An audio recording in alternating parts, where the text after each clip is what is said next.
오늘 성경 말씀 보시겠습니다. 사도행전 22장 17절부터 29절까지 말씀입니다. 후에 내가 예루살렘으로 돌아와서 성전에서 기도할 때에 황홀한 중에 보매 주께서 내게 말씀하시되 속히 예루살렘에서 나가라. 그들은 네가 내게 대하여 증언하는 말을 듣지 아니하리라 하시거늘 내가 말하기를 주님 내가 주를 믿는 사람들을 가두고 또 각 회당에서 때리고 또 주의 증인 스데반이 피를 흘릴 때에 내가 곁에 서서 찬성하고 그 죽이는 사람들의 옷을 지킨 줄 그들도 아나이다. 나더러 또 이르시되 떠나가라 내가 너를 멀리 이방인에게로 보내리라 하셨느니라. 이 말하는 것까지 그들이 듣다가 소리질러 이르되 이러한 자는 세상에서 없애버리자 살려둘 자가 아니라 하여 떠들며 옷을 벗어 던지고 티끌을 공중에 날리니 천부장이 바울을 영내로 데려가라 명하고 그들이 무슨 일로 그에 대하여 떠드는지 알고자 하여 채찍질하며 신문하라 한데 가죽줄로 바울을 매니 바울이 곁에 서 있는 백부장더러 이르되 너희가 로마 시민 된 자를 죄도 정하지 아니하고 채찍질할 수 있느냐 하니 백부장이 듣고 가서 천부장에게 전하여 이르되 어찌하려 하느냐 이는 로마 시민이라 하니 천부장이 와서 바울에게 말하되 네가 로마 시민이냐 내게 말하라 이르되 그러하다. 천부장이 대답하되 나는 돈을 많이 들여 이 시민권을 얻었노라. 바울이 이르되 나는 나면서부터라 하니 신문하려던 사람들이 곧 그에게서 물러가고 천부장도 그가 로마 시민인 줄을 알고 또 그 결박한 것 때문에 두려워하니라. 아멘. 네, 오늘 바울의 회심 변론 3. 바울의 회심 변론 3. 세 번째 이런 제목으로 하나님의 말씀 증거하겠습니다. 오늘 성경 말씀은 바울이 어떻게 이방인의 사도로 부르심을 받았는지 밝히자 유대인들이 큰 소동이 일어났고 이에 로마 천부장은 바울을 채찍질하여 정보를 얻고자 하였으나 바울이 로마 시민권자라고 밝힘으로 그 고초를 면하게 된 사건을 다루고 있습니다. 몇 가지 교훈으로 은혜를 나누고자 합니다. 첫 번째 교훈은요. 사명을 주시는 분, 즉 할례를 주시는 분은 주님이시라는 것입니다. 17절에서 21절이 교훈하고 있습니다.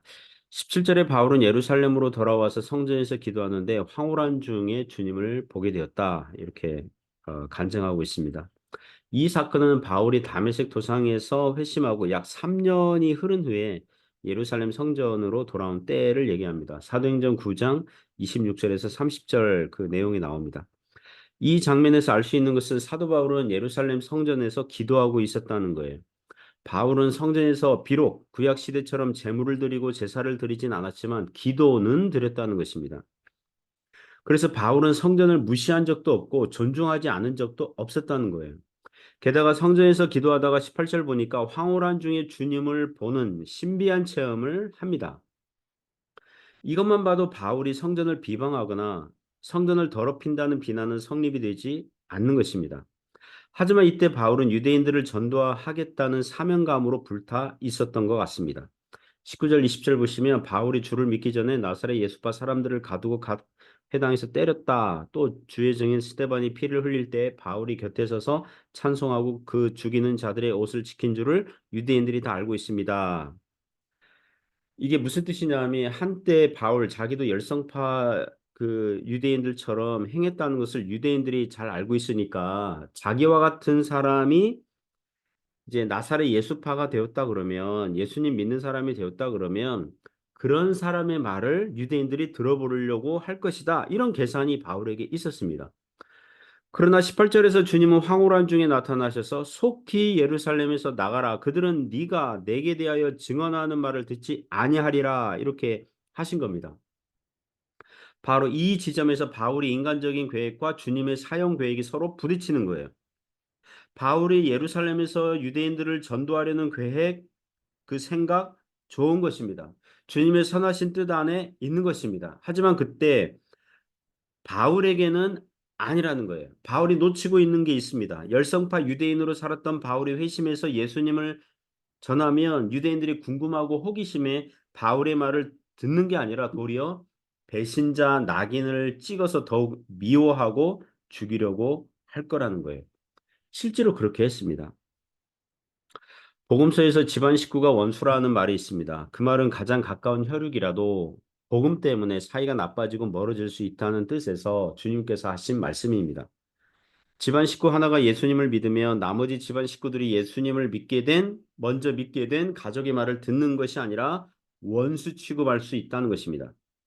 한국적 상황에서는 불교 집안에서 혹은 유교 집안에서 가족 중에 하나가 먼저 믿으면 먼저 믿는 사람이 자식들 중에 하나라면 또는 여자라면 무시당하기 딱 좋습니다. 집안의 종교가 두 개면 집안이 망한다 이런 논리를 얘기하거나 제사 때 절하지 않기 때문에 조상을 몰라보는 호로자식이라는 말을 듣게 돼요. 바울이 처한 상황이 그런 것입니다. 또는 우리는 이런 교훈을 배울 수 있습니다.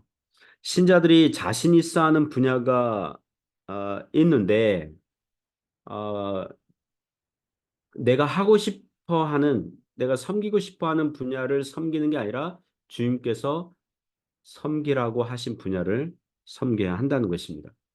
저 같은 경우는 한국에서 부교육자 생활할 때 청소년 부서 그리고 청년 부서에서 꽤 열매가 있었고 즐거웠거든요.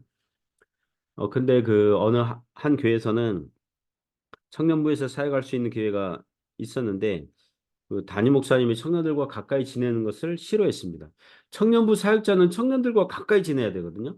근데 가까이 지내는 거를 싫어했어요. 그러니까 청년들과 사석에서 밥을 먹거나 뭐 우리 집에 초대해 가지고 청년들 식사하게 하는 거 이런 거를 금지시켰어요.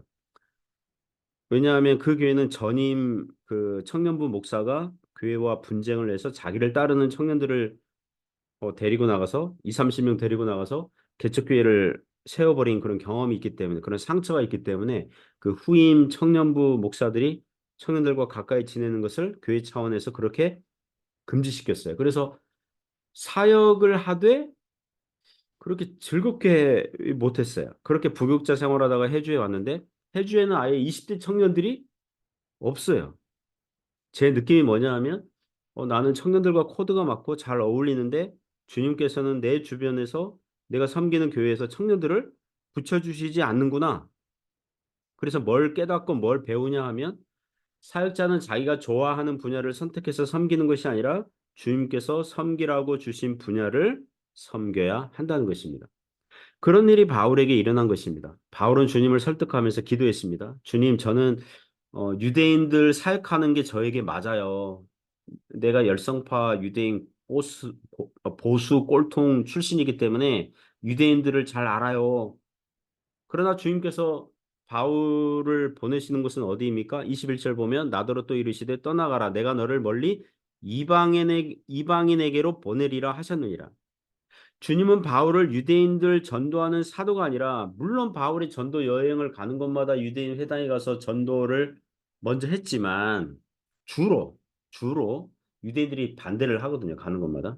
바울을 반대하니까 바울은 이방인 전도, 이방인 사도로 사역하게 된 것입니다. 사랑하는 성도 여러분, 우리가 좋아하는 일, 우리가 잘하는 일, 우리가 경험해 본 일, 익숙한 일 섬길 수 있어요. 그러나 우리가 하고 싶고 섬기고 싶은 분야를 섬기는 것이 아니라 주님께서 우리에게 하라고 하신 일, 섬기라고 주신 일을 섬기는 것이 주님의 종들인 줄 믿습니다. 그러한 종들이 되시기를 주님의 이름으로 권면합니다. 두 번째 교훈은요. 일반 은총을 적절하게 사용하라는 것입니다. 22절에서 29절 그 내용이 교훈하고 있습니다. 바울의 연설은 그동안 잠자코 듣고 있던 유대인들로 하여금 큰 소동이 일어나게 합니다. 22절, 23절 보면 유대인들이 소리질러 이르되 이러한 자는 세상에서 없애버리자 살려둘 자가 아니라 하여 떠들며 옷을 벗어 던지고 티끌을 공중에 날립니다. 바울의 연설이 도중에 강제로 중단된 셈이죠.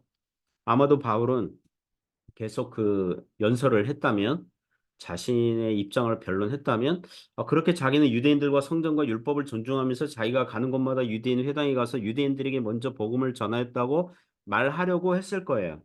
그러나 유대인들이 큰 소리 지르면서 더 이상 듣기 싫다 그러면서 이런 자는 세상에서 사라져야 된다. 없애버리자 이렇게 어, 외쳤습니다. 왜 그런 것입니까? 바울의 어떤 말이 유대인들의 분노를 폭발시킨 겁니까? 바울의 무슨 말이 유대인들이 있는 이 무기 창고에 그 폭탄을 던진 것입니까? 무엇이 유대인들의 분노를 격발시킨 방아쇠 역할을 한 것입니까? 이방인들이죠. 이방인. 성전에서 바울이 소명받기를 이방인에게로 보낸다는 거예요. 그러니까 유대인들 입장에서 가만 듣자 하니 지금 바울은 유대인들과 이방인들을 같이 취급하고 있는 거예요.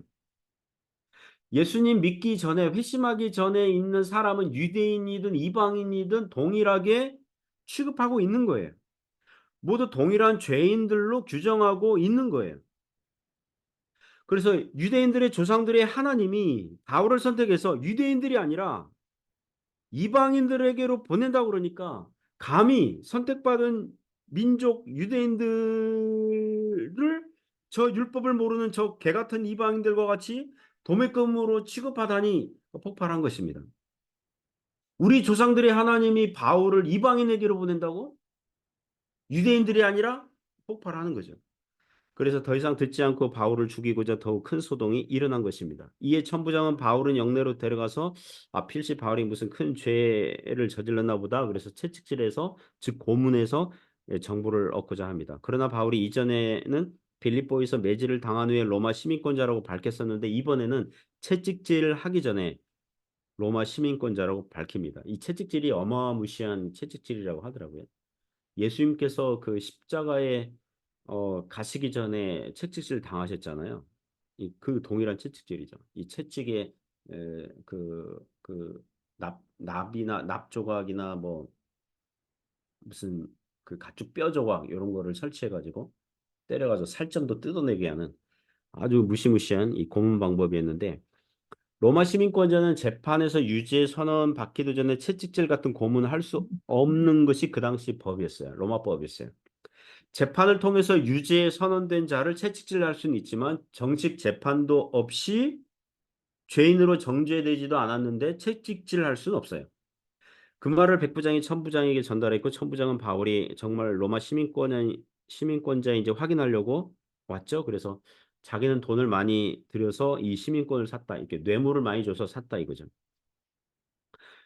이 천부장이 이 말을 하는 이유는 천부장이 보기에 유대인 바울이 돈이 많을 것 같지는 않거든요. 그래서 어떻게 로마 시민권자 되었냐? 이제 그걸 얘기하는 거죠. 만일 바울이 로마 시민권자 이게 거짓말이라고 그러면 바울을 더욱 벌하려고 했겠죠. 이에 28절에 바울은 나는 나면서부터입니다라고 해요. 그러니까 할아버지 또는 아버지 때로부터 세습을 받았다는 것입니다. 역사 기록에 의하면 길리기아 다수 시민들이 로마 장군들 폼페이우스 그리고 안토니우스 이런 장군들에게 협조해서 그 도시민들이 공을 많이 세웠기 때문에 일찍이 많은 시민들이 그 공로를 인정받아서 로마 시민권자 되었다고 합니다. 아마도 바울의 할아버지 또는 아버지 때에서 그런 공로를 인정받아서 로마 시민권을 얻었고 바울은 태어나면서 이 로마 시민권자가 된 거예요. 이게 세습이 된 거죠. 그러니까 바울과 로마 천부장이 로마 시민권자가 된 경위와 시기를 따지면 바울의 이 로마 시민권이 더 우선이 된 것입니다. 오늘날 미국이나 캐나다 쪽으로 이민을 가는 한국 사람들이 영주권을 얻게 되는데 비자 정책이 수시로 바뀐다고 하더라고요. 그래서 그 영주권을 딴 사람들이 서로 만나서 대화를 할 때 이런 얘기를 할 수 있잖아요. 당신은 어떻게 영주권을 땄습니까? 이러면 A라는 사람은 자기는 할아버지 뭐 아버지 때에 가족이 이민을 와가지고 영주권을 땄고 자기는 뭐 그 자동적으로 얻었습니다. 이렇게 한다면 B라는 사람은 자기는 최근에 왔고 많은 돈을 들여서 간신히 땄다. 이렇게 얘기하는 거랑 비슷하다고 하겠습니다. 그렇게 해서 바울은 채찍질을 당하지 않게 되었고 도리어 로마 군대에 의해서 보호를 받게 된 것입니다. 이것은 우리에게 교훈을 줍니다. 신자의 일반 은총을 사용할 수 있다면 사용할 수 있다는 것입니다. 신자가 자신의 신체와 재산을 보호받고 안전을 할 수 있다면 사용하라는 것이에요. 여러분 고난을 일부러 받을 필요는 없어요. 양보를 일부러 당할 필요는 없어요. 예를 들면 어디에 입장하려고 줄을 서 있는데 뒷사람이 이렇게 앞으로 와서 새치기를 한다. 그러면 그 사람에게 질서를 바로 지키라 라고 말을 할 수 있습니다. 나는 믿는 사람이니까 늘 당하면서 살아야 돼. 그거 아니에요.